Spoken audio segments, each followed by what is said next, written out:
Bharatiya Janata party Delhi Patel Nagar के मंडल अध्यक्ष धनेश तिवारी ने दिल्ली प्रदेश के मुख्यमंत्री अरविंद केजरीवाल पर निशाना साधते हुए प्रधानमंत्री नरेंद्र मोदी की उपलब्धियां गिनाते हुए उनका धन्यवाद किया और साथ में पटेल नगर मंडल के सभी कार्यकर्ताओं का भी धन्यवाद किया। साथ ही बोले, आगे संस्था के कार्य को जिम्मेदारी और ईमानदारी से कार्य करता रहूंगा। में आपका स्वागत है। मैं हूं संवाददाता दिल्ली पटेल।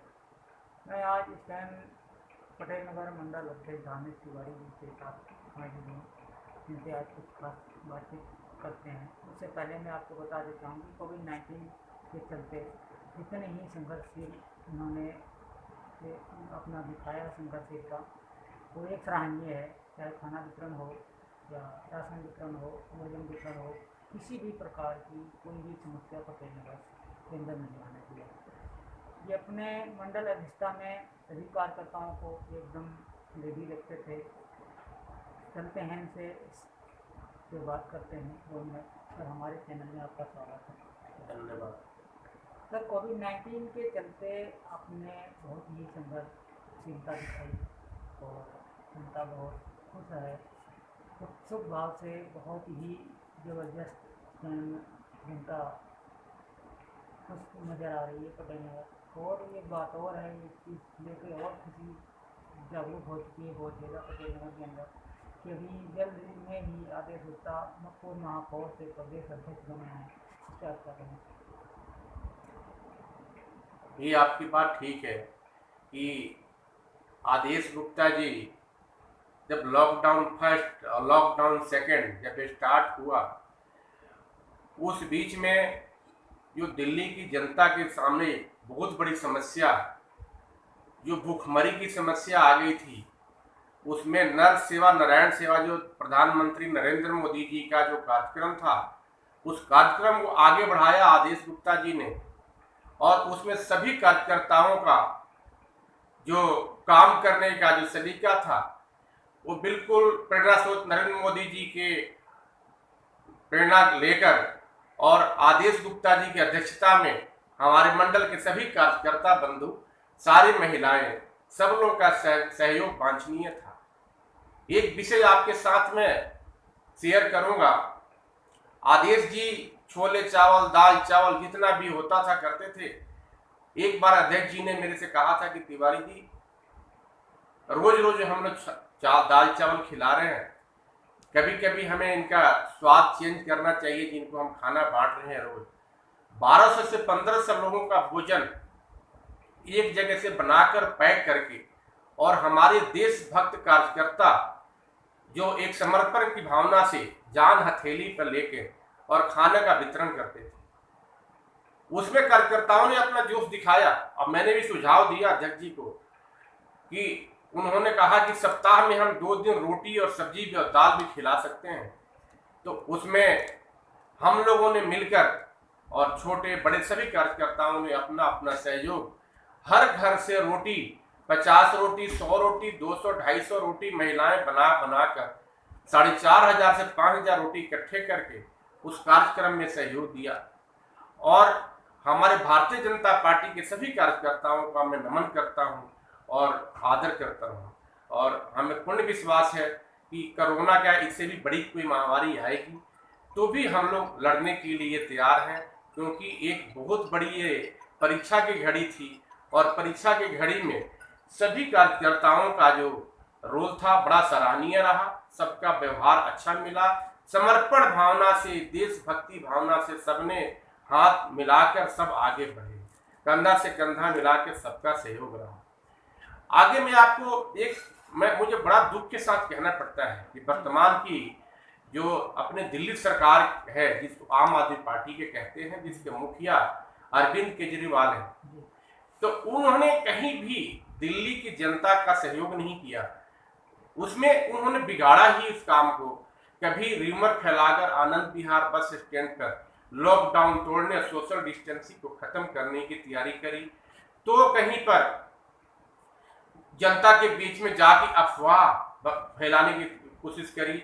जब देखा कि हमारे संभाले नहीं आ रही है, तो उन्होंने लोगों की हाथ बटाने की, लोगों की सेवा करने के बजाय उन्होंने शमशान घाट बनाने की तैयारी शुरू कर दी। ना कि उन्होंने हॉस्पिटल और सेवा की करी। जबकि मैं सेवा भारती, भारतीय जनता पार्टी, आरएसएस के और भारतीय मजदूर संघ के जितने विंग हैं, जितने सामाजिक संस्थाएं हैं, सभी लोगों की सराहना करता हूं कि उन्होंने औषधि रूप में काढ़ा का प्रयोग करवाया, काढ़ा बांटा, गरीब लोगों को मास्क बांटा, जो सैनिटाइजर शब्द हम नहीं जानते थे, सैनिटाइजर की बोतल भी बांटी गई। और भी हमारे दिल्ली प्रदेश आदेश गुप्ता जी के द्वारा बहुत सारी व्यवस्था, बहुत सारी कार्य योजनाएं हैं जो हमारे वार्ड में अभी होने हैं अगले सप्ताह में, जो हमारे लिस्ट में है, जिसमें हम लोग कम से कम हमारे वार्ड में 10 खंड हैं, शक्ति केंद्र हैं, 10 शक्ति केंद्र पर हमने कार्यक्रम की व्यवस्था करी है कि हम उसमें जाके और गरीब लोगों के बीच में कार्यकर्ताओं को, जनता को द्वारा काढ़ा का वितरण करेंगे, जिससे लोग कोरोना जैसी वैश्विक महामारी से बचें। मास्क देंगे जिससे लोग बचे रहें, सैनिटाइजर रखेंगे जो हाथ स्वच्छ रहेगा।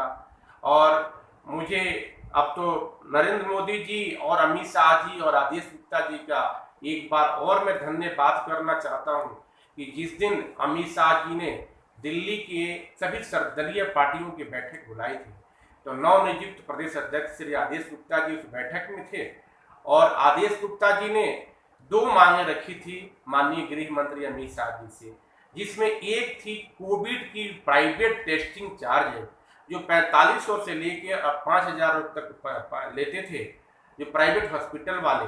तो एक सुझाव उन्होंने दिया था अपना, जिसको सहर्ष माननीय अमित शाह जी ने स्वीकार कर लिया और उसी दिन से कोविड की प्राइवेट टेस्टिंग चार्ज 4500 से 2400 रुपये हो गई थी।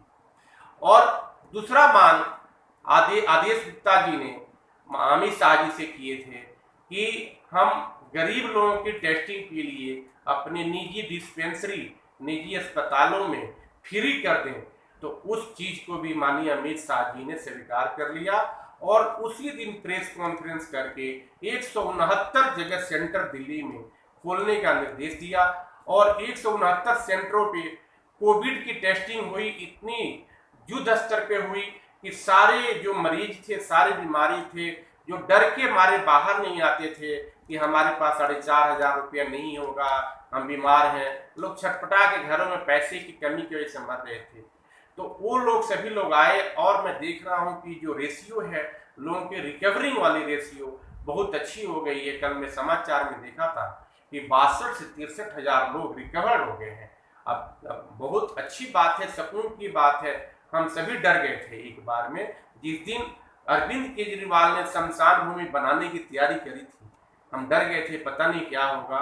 और ऐसे मुख्यमंत्री का इस जनता ने चुनाव कर लिया जो इस वैश्विक महामारी के टाइम और इस आपदा के टाइम में धोखा दे दिया जनता को।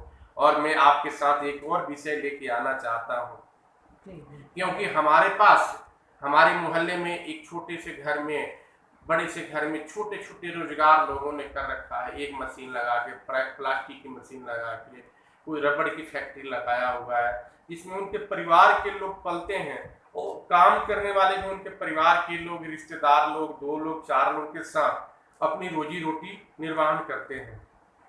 लेकिन इस आपदा की स्थिति में अरविंद केजरीवाल जो बिजली मुफ्त और पानी मुफ्त की बात करते थे, आज वो इतने सरचार्ज लगा लगा कर उन गरीब व्यापारियों के पास बिल भेज रहे हैं 20,000, 15,000, 8,000 रुपये का। आप बताइए, 4 महीने से काम धंधा बंद है, वो लोग कहाँ से देंगे आपको बिजली का बिल? जब सारे स्टेटों ने इतनी सुविधा दी है, मोदी जी ने सारी इतनी सुविधाएं दी हैं, तो आप इतना नहीं कर सकते क्या? आपको तो जनता ने फ्री के नाम पे वोट दिया है, फ्री के नाम बिजली के दिया है। आप एक बार बड़ा दिल कीजिए और इस जनता को राहत दीजिए और सारी बिजली मुफ्त कर दीजिए दिल्ली के लोगों के लिए, क्योंकि दिल्ली के लोगों के पास खाने के लिए राशन नहीं है, पानी नहीं है। पहले वो रोजी रोटी की व्यवस्था करेंगे कि बिजली का बिल देंगे। दूसरा विषय मैं आपके सामने रखूंगा कि अरविंद केजरीवाल ट्विटर और टीवी पर बराबर आते रहते हैं और सारा वो ट्रीटमेंट टीवी पे और ट्विटर पे ही करते हैं। बाद में हमारे से लोग कहने लग गए कि हम टीवी पे देख देख के परेशान हो गए हैं, क्योंकि ये आदमी जमीन पे कोई काम नहीं कर रहा और सिर्फ टीवी पे इंटरव्यू दे रहा है आके। बताऊं कि 6 साल पहले ये दिल्ली के मुख्यमंत्री बने थे और हमारे वार्ड में इन्होंने आके वादा किया था कि दिल्ली में ऐसी जगह पे इस परिस्थिति में लोग रहते हैं, और शीला दीक्षित मुख्यमंत्री को कोस रहे थे, कह रहे थे कि मेरे मुख्यमंत्री बनने के 1 साल के भीतर हर घर में टोटी से पानी दूंगा और आप लोग देखेंगे कि आप लोगों के पास पानी की समस्या कुछ नहीं रहेगी। लेकिन मैं देख रहा हूं कि आज 6 साल होने वाले हैं केजरीवाल सरकार के, और पानी की सुविधा क्या कहें, पानी के टैंकरों पे धांधलीबाजी, और मेरे घर पे 2 मीटर कनेक्शन है लेकिन मेरे पास बिल के मैसेज जरूर आते हैं, पानी एक बूंद नहीं आया मेरे यहाँ 4 साल से। पहले 10 मिनट 5 मिनट पानी आ जाते थे, आज के डेट में 4-5 साल से वो भी पानी नहीं आ रहा। हम लोग पानी खरीद के पीते हैं और भर के टैंकरों से लाते हैं। तो हमें नहीं लगता कि हम केजरीवाल की दिल्ली जो कहते थे कि मैं पेरिस बना दूंगा, ये बना दूंगा।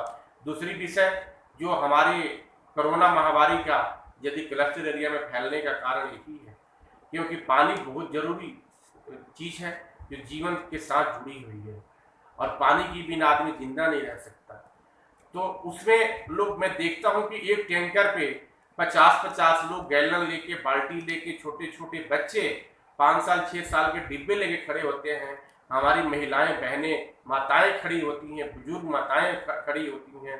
तो उसमें सोशल डिस्टेंसिंग सारी खत्म हो जाती है, और इस बीमारी में हमें काफी दिक्कत होती है टैंकर से पानी भरते हुए।